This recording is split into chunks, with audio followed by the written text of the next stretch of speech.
1840, y básicamente enfocándonos a ver si realmente se trató de una gran explosión, ¿no? Entonces, siguiente. Aquí les presento a mis colaboradores, el doctor Luis Alberto Zapata, del Instituto de Radioastronomía y Astrofísica, actualmente el director, el doctor Alejandro Raga, del Instituto de Ciencias Nucleares, el doctor Jorge Cantó, del Instituto de Astronomía, el doctor Pablo Fabián Velázquez, del Instituto de Ciencias Nucleares, y la doctora Elizabeth Chidagubella Dalpino, del IAE en la Universidad de Sao Paulo. Bueno, aquí les presento el resumen de lo que les voy a presentar, una breve introducción de esta estrella y particularmente de la gran erupción que sufrió en los años 1840, tratando de investigar si estamos hablando de una eyección explosiva o más bien de un viento muy intenso, ¿no? Basándonos en las observaciones más recientes de Nathan Smith en el 2018. Posteriormente les voy a presentar un breve resumen del modelo analítico que utilizamos para posteriormente desarrollar nuestras simulaciones numéricas y finalmente nuestras conclusiones. Muy bien, entonces Zeta Carina es un sistema binario, está compuesto por una estrella inestable, una luminous blue variable, de aproximadamente 90 masas solares y que está orbitada por una estrella de tipo espectral O de secuencia principal, de aproximadamente 30 masas solares en una órbita muy excéntrica y con un periodo de variabilidad muy bien establecido de 5.5 años.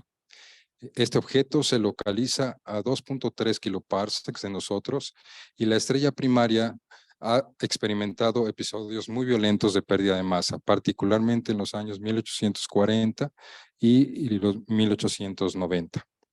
En el primero de ellos ocurrió la gran erupción, durante la cual se expulsó una masa de aproximadamente 20 masas solares en un intervalo de tiempo de algunos años, entre 1 y 5 años. Y de esta erupción se formó la nebulosa bipolar, que es conocida como el Gran Homúnculus. Por otra parte, 50 años más tarde, esta estrella sufrió una erupción menor en la que se perdió aproximadamente 0.1 masas solares, pero en un periodo de tiempo un poco más largo, de 10 años. Estos parámetros me dan una tasa de pérdida de masa como de 10 a la menos 2 masas solares por año. Esto es importante porque comparativamente con el viento estándar de la estrella, que aproximadamente es de 10 a la menos 3 masas solares por año, ¿no? Y de esta segunda erupción se formó la nebulosa interna que se conoce como el pequeño homúnculus. Entonces, en esta imagen del Hubble Space Telescope no se ve muy bien, pero es la nebulosa, ¿no? Se trata de una estructura bipolar que tiene una longitud de más o menos 9 segundos de arco a lo largo del eje de simetría. También se observa que hay material externo al homúnculus, producido por material que fue expulsado previo a la gran erupción, y la orientación de la órbita es de aproximadamente 41 grados respecto al plano del cielo. En esta otra imagen se observa, bueno, más bien se delimita cómo es la estructura del homúnculus interno. Este se extiende más o menos 2 segundos de arco a lo largo del eje de simetría y se puede observar que no es perfectamente homólogo al homúnculus externo, ¿no? Bueno, aquí les presento la curva de luz en torno a los años de 1840 de la estrella, en donde se puede observar que aproximadamente en el año 1845 la magnitud visual de la estrella tuvo un cambio muy abrupto y en esa época es de donde se piensa que se eyectó el material que formó al homúnculus externo. Por otra parte, pues hay observaciones de evidencia de material con velocidades de entre 500 y 600 kilómetros por segundo, y el resultado más reciente de este autor es que detectaron alas anchas en H alfa de entre 10 y 20,000 kilómetros por segundo. Esto es una imagen que muestra el espectro como función de velocidad en torno a la línea de H alfa, pero para diferentes épocas. No creo que se distinga hasta por allá, pero estamos hablando aquí entre 1838 y 1843. Aquí es como 1800, 52, 54, 56, por ejemplo, ¿no? Entonces, se observa que con estos ajustes gaussianos se detectaron líneas muy anchas entre 10,000 y 20,000 kilómetros por segundo posterior a la gran erupción, ¿no? Esto lo determinaron los autores a través de lo que le llaman los light echoes, que ahorita les explico qué son, ¿no? Entonces, este es un diagrama esquemático en donde tenemos aquí el observador y hay en la nebulosa de Eta Carina unas nubes densas de formación estelar que van a estar iluminadas por la luz de la erupción de Eta Carina y que va a ser dispersada hacia nosotros, ¿no? Es lo que le llaman los light echoes. Evidentemente, entonces, nubes que se encuentren, ¿no?, más cerca del observador van a estar dispersando luz que fue eyectada posteriormente a la gran erupción, y las más lejanas pues van a estar dispersando luz que fue producida en la estrella en tiempos más cortos, ¿no? Entonces este autor está proponiendo el siguiente escenario, un escenario de Circumstellar Matter Interaction, interacción de materia circunestelar, en el que se tiene este material explosivo de muy alta velocidad, de 10,000 kilómetros por segundo, y que va a estar interaccionando con un material que fue expulsado por la estrella previo a la erupción, ¿no? De esta interacción se debe formar una capa densa que está delimitada por dos choques y que se expande aproximadamente a unos 600 kilómetros por segundo cerca de los polos, ¿no? En tanto que en el Ecuador se tiene material que se expande a unos 150 kilómetros por segundo. Este es el escenario que nosotros vamos a simular. Es lo que quisimos investigar, si efectivamente el considerar un evento explosivo tan violento como de 10,000 kilómetros por segundo es capaz de reproducir no solo la morfología de la nebulosa, sino también su evolución dinámica, ¿no? Siguiente. Entonces, para nuestro modelo estamos suponiendo dos fases, una fase de un viento preeruptivo a la gran erupción y una fase de un viento explosivo o, repito, de un viento muy intenso.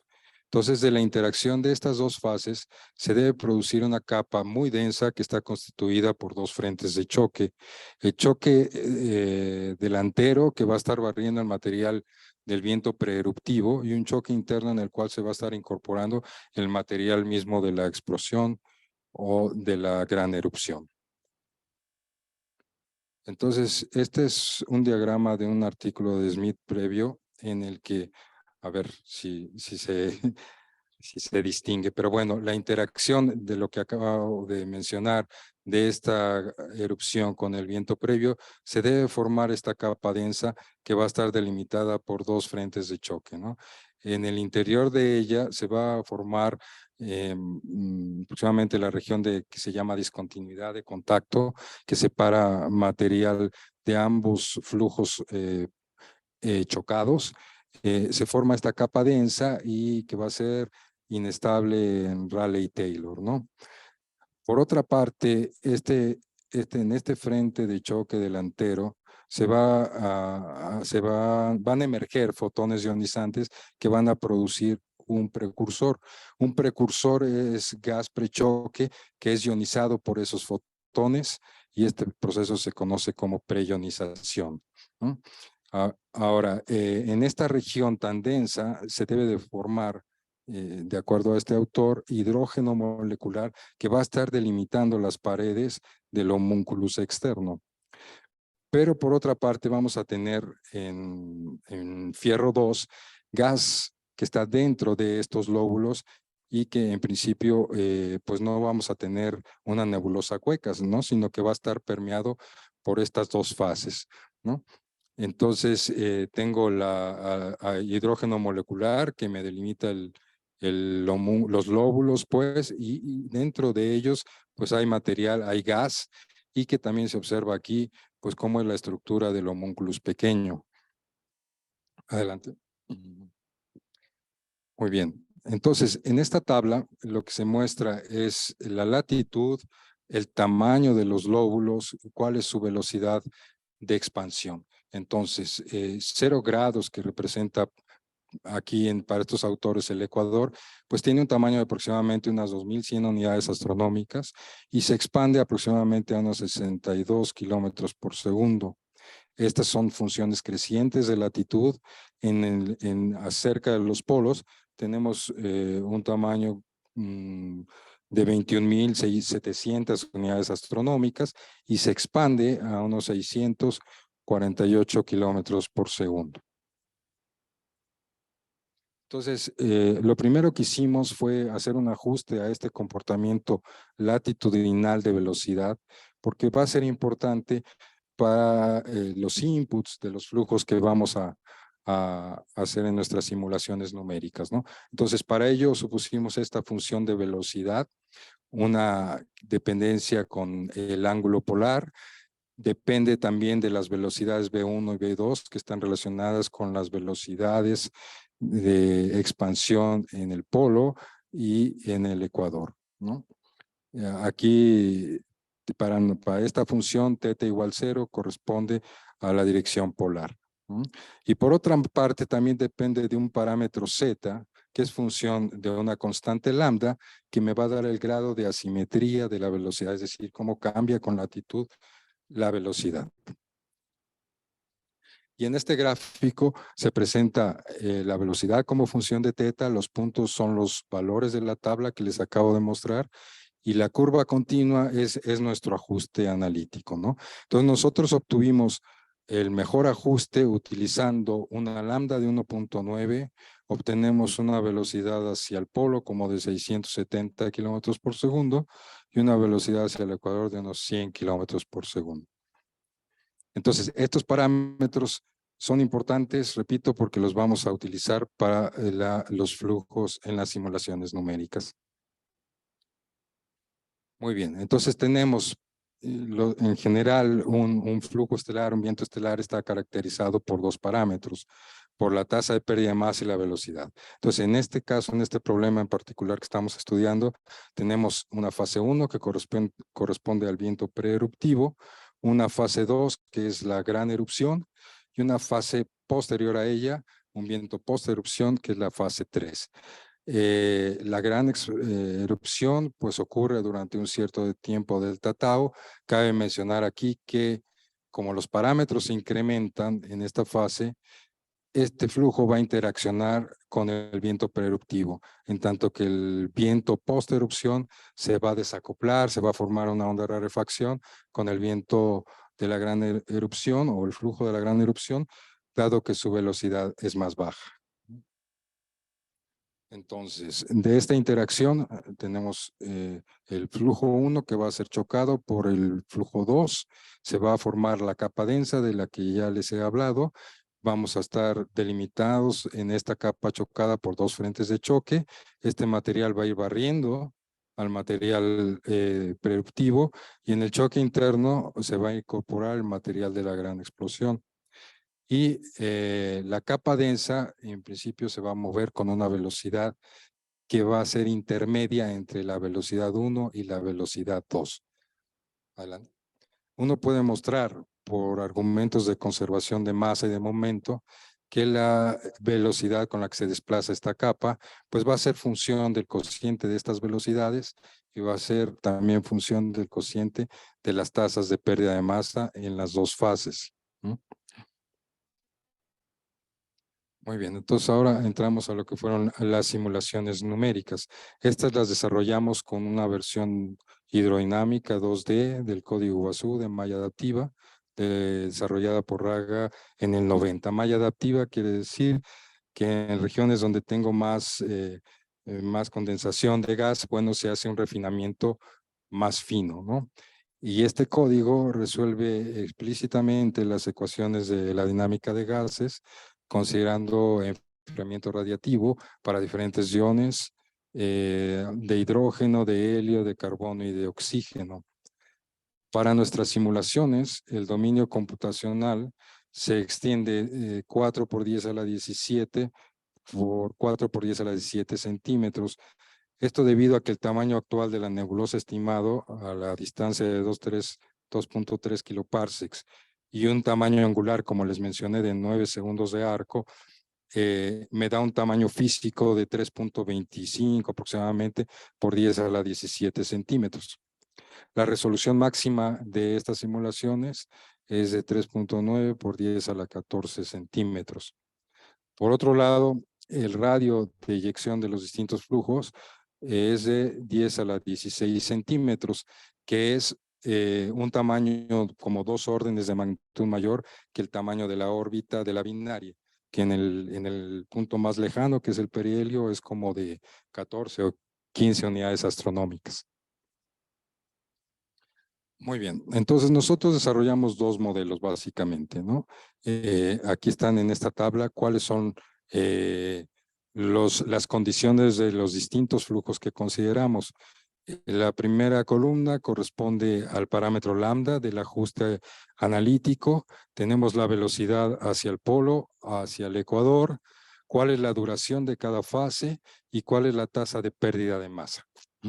Entonces, para el primer modelo, la corrida A, digamos, tenemos un viento estándar con una lambda de 2.4, una velocidad hacia los polos de 250 kilómetros por segundo, eyectado durante 500 años y con una tasa de pérdida de masa de 10 a la menos 3 masas solares por año.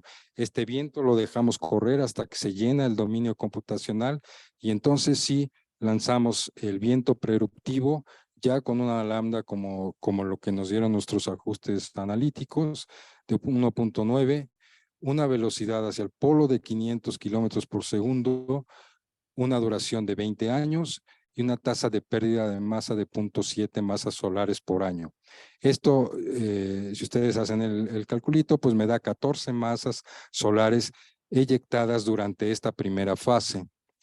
Para la explosión suponemos una velocidad de intermedia, o sea, de 1000 kilómetros por segundo y una pérdida de masa de una masa solar por año y con una duración de 1 año. Entonces aquí se eyecta una masa solar. Entonces, en estas dos fases, el total de la masa eyectada es de unas 15 masas solares, que es consistente con lo que este autor, Smith, nos dice que está estimado para el homúnculos de aproximadamente 20 masas solares. Las condiciones del viento post-Arbus son condiciones similares al viento de la estrella, al viento actual, o sea, 500 kilómetros por segundo, pérdida de masa 10 a la menos 3. Luego viene, después de 49 años, lo que es la erupción menor. En estas simulaciones no nos enfocamos a la producción del homúnculus interno, porque en nuestros trabajos previos ya lo hemos simulado y hemos reproducido satisfactoriamente la estructura y la evolución dinámica de la nebulosa interna. Sin embargo, pues son incluidos en las diferentes fases, ¿no? Nada más cabe hacer mención que en la erupción menor, la velocidad contrariamente a lo que pasó con la gran erupción, velocidad disminuyó. Esto es, bajó a 200 kilómetros por segundo, pero la tasa de pérdida de masa se incrementó. Luego viene el viento post-Arbus a la erupción menor, donde nuevamente la velocidad sube a 500 kilómetros por segundo, y con estas condiciones lo que uno infiere es que para la gran erupción, para el homúnculus externo, este se forma al inicio de la gran erupción, en tanto que el homúnculus interno se forma al final de la erupción menor. Para la corrida B, lo que supusimos, bueno, estas condiciones son exactamente las mismas, pero la diferencia es que exploramos el modelo más violento de 10,000 kilómetros por segundo. Bajamos un poco la pérdida de masa, un orden de magnitud, y las condiciones del viento preeruptivo son esencialmente las mismas. También se eyectaron 14 masas solares. Bueno, entonces, para la corrida, esto ya lo mencioné, la cantidad de masa que fue expulsada y con qué velocidad. Relevante mencionar que entonces en este modelo la energía cinética liberada en la explosión es de 10 a la 49 ergios. El valor estimado para la gran erupción es de 10 a la 49.7 ergios por Smith en el 2003. Entonces son valores consistentes. Me quedan 5 minutos. Gracias. En tanto que para el viento Potsdam tenemos las condiciones del viento estándar de la estrella. Entonces, bueno, aquí están los resultados del modelo A. Este es un mapa de densidad después de 172 años desde que ocurrió la explosión. Entonces, ¿qué encontramos? Efectivamente tenemos la formación de los lóbulos que se expanden de manera consistente con las observaciones. Alcanzamos el tamaño actual de la nebulosa en la edad estimada para este objeto. Por otro lado, pues también vemos la formación de los polar caps, del homúnculos interno. Se observan inestabilidades de Rayleigh-Taylor debido a que material más rápido y menos denso está empujando material más lento y más masivo. Esto es un mapa de hidrógeno ionizado, de presión, de temperatura y de velocidad radial total, ¿no? Entonces se puede ver que efectivamente los lóbulos se expanden más o menos como a 600 kilómetros por segundo, un poco más, y hacia el ecuador como 100 kilómetros por segundo. Se observan claramente las capas chocadas, donde la presión sabemos que debe ser esencialmente constante. Tenemos temperaturas en las regiones chocadas de aproximadamente 10,000 kilómetros por segundo. ¿Ok? Entonces, para la corrida B, bueno, estas son las condiciones que ya les mencioné. En este caso, la energía cinética liberada es un poco mayor, es 10 a la 50 hercios, sigue siendo más o menos consistente con el valor estimado por las observaciones de 10 a la 49.7. Sí, siguiendo.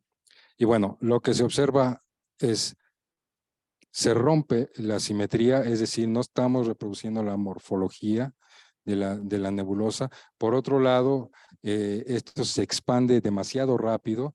En tan solo 52 años se alcanza el tamaño actual de la nebulosa, ¿no? Tampoco se observa la formación del homúnculus interno. Entonces, pues no está reproduciendo las observaciones de la nebulosa, esta explosión tan violenta, ¿no? De 10,000 kilómetros por segundo. Siguiente.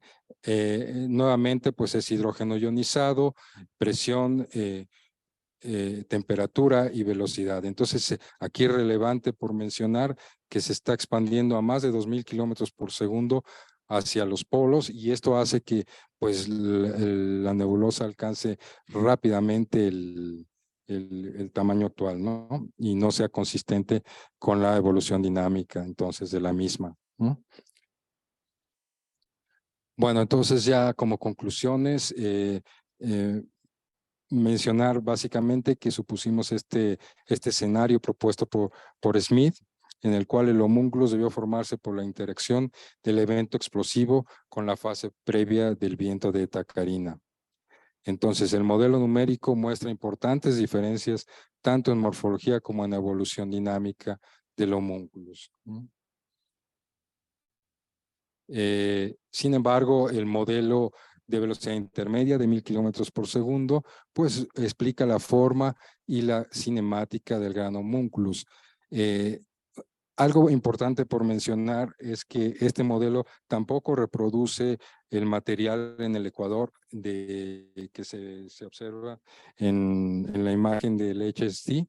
Es material de alta velocidad. Esto sí lo conseguimos en modelos previos, pero no considerábamos una masa tan alta para el viento preeruptivo, ¿no?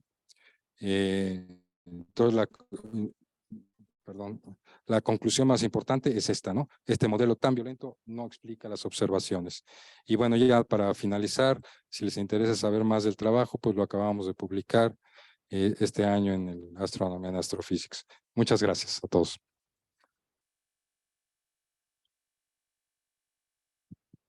Gracias, Ricardo. ¿Tenemos preguntas? Gracias, Ricardo. Entonces, has mostrado que cuando incluyes la componente de 10,000 kilómetros por segundo no se reproduce la morfología de los homúnculos, etcétera, pero sí están las observaciones de H alfa, ¿no? Sí, de 20.000 o 10.000. ¿Cómo? Problema abierto. Lo que Smith dice es que este es material que formó al homúnculus. Lo que aquí estábamos mostrando es que esto no es consistente con lo que es la morfología y la evolución dinámica de la nebulosa. Pero están efectivamente este material donde se observa, digamos, no sé si en una región más interna, pero no, definitivamente de este no se formó el homúnculus, ¿no? Como lo propuso Smith. ¿Y hay forma de estimar la masa de ese material de alta velocidad? Lo que este autor hizo fue estimar la masa contenida en la nebulosa, ¿no? Y esto es lo que él dijo, bueno, esto debe ser de aproximadamente 20 masas solares, lo que se eyectó en las dos fases, ¿no? Y él lo atribuye a este material tan de alta velocidad, ¿no? Pero claramente no, esto parece indicar que no corresponde a lo que se eyectó en esos años de 1840, ¿no?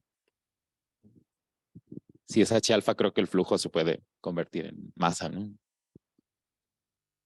Hola, ¿qué tal? Muchas gracias por la plática. Fíjate que ese tipo de perfiles así anchos, con ese ancho tan grande, se observan en estrellas cataclísmicas.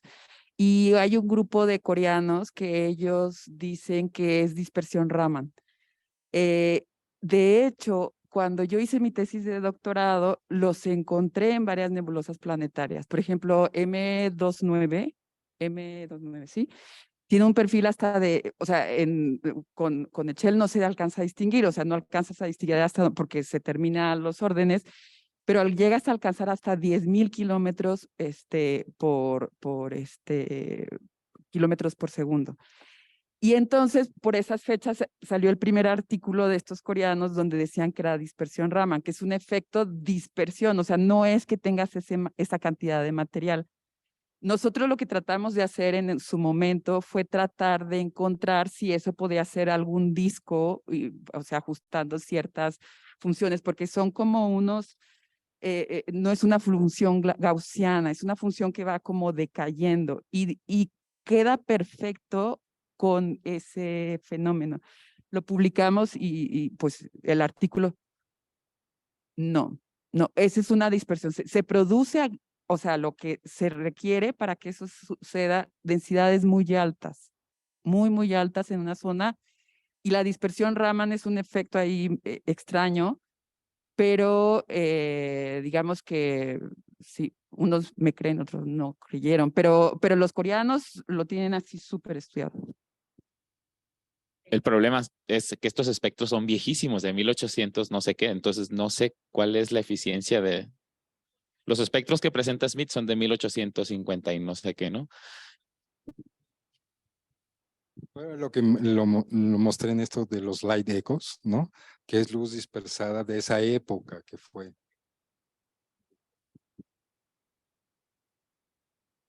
Otra cosa interesante que sería una buena idea verlo es si H beta muestra lo mismo, porque si muestra H alfa, lo debe demostrar H beta.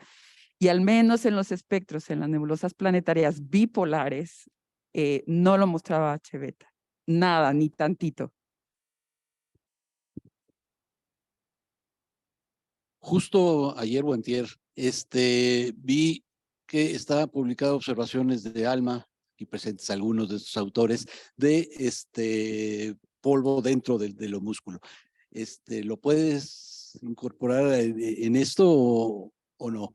Es una cosa. Y otra cosa es considerar que también esta estrella no tuvo solamente una gran erupción. Hace 4 o 5 siglos antes tuvo otra, hay evidencia en otra muy débil cáscara, que por cierto descubrimos nosotros, tuvo una erupción similar. Y además otra cosa, que todos estos espectros no son junto a la estrella, es del envolvente de la estrella, del homúnculo, porque el espesor óptico es muy grande, no ves la estrella directamente.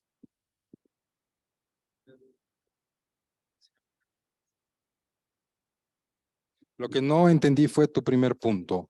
O sea, dijiste, hay observaciones de ALMA.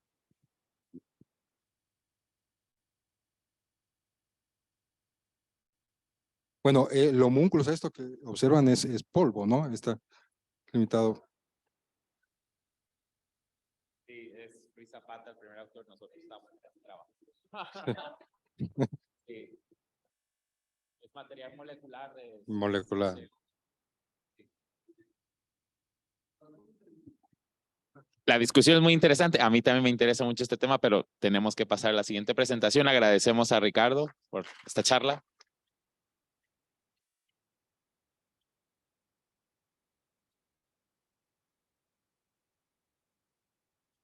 Y ahora tenemos a Jesús Miguel Jaques Domínguez,